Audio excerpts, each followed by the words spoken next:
जो पीछे रह गए तमाम लोग हैं, जो गरीब हैं, कमज़ोर हैं, विक्टिम हैं, ये उनकी लड़ाई है।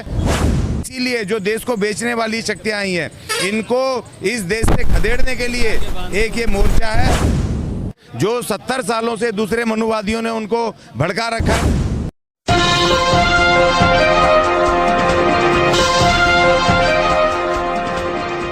नमस्कार, स्वागत है आपका नीला सलाम न्यूज़ पे। मैं बलविंदर सिंह। आज हमारे साथ दिल्ली की जाने माना नाम वाल्मीकि समाज के लिए जो लगातार लड़ते रहते हैं अशोक अज्ञानी जी हमारे साथ हैं। तो अशोक अज्ञानी, चैनल पे स्वागत है आपका। कैसे?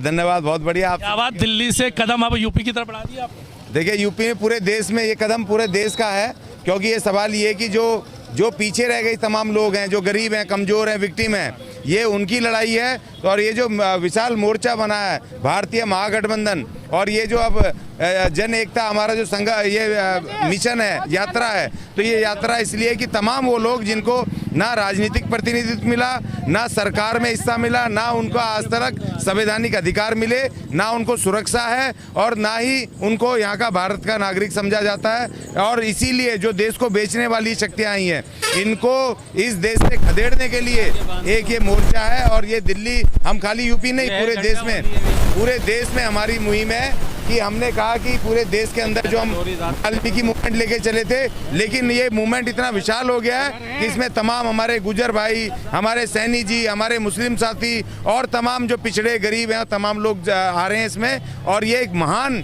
एक मिशन बन के खड़ा हो रहा है। और यूपी में एक नया करिश्मा होगा, और दिल्ली में तो होगा ही होगा, और पूरे देश में भी होगा। हाँ, दिल्ली की बात पर याद आया, दिल्ली में 2022 एमसीडी चुनाव भी है।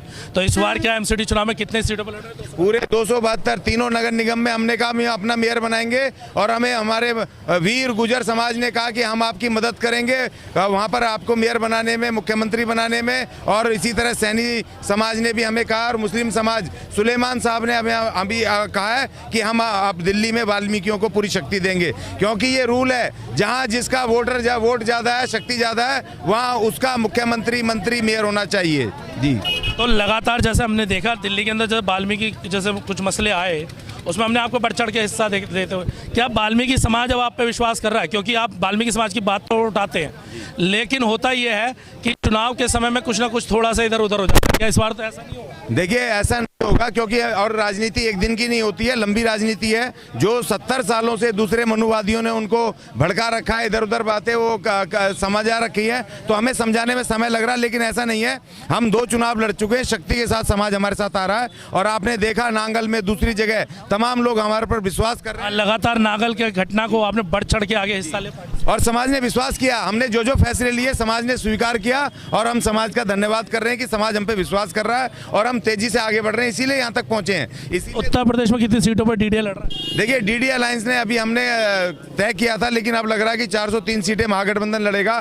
तो इसमें पूरे देश में, पूरी यूपी में जगह जगह बहुत सारे ऐसे गढ़ हैं जहां पर वाल्मीकियों का शक्ति ज़्यादा है। तो देखते हैं कि 403 में गठबंधन बैठेगा, तमाम लीडरशिप अब बैठेगी, हम तय करेंगे कि हम कितनी सीटों पर लड़ें। हम जो महागठबंधन हमें आदेश करेगा, हम ज़्यादा से ज़्यादा सीटों पर लड़ने की कोशिश करेंगे।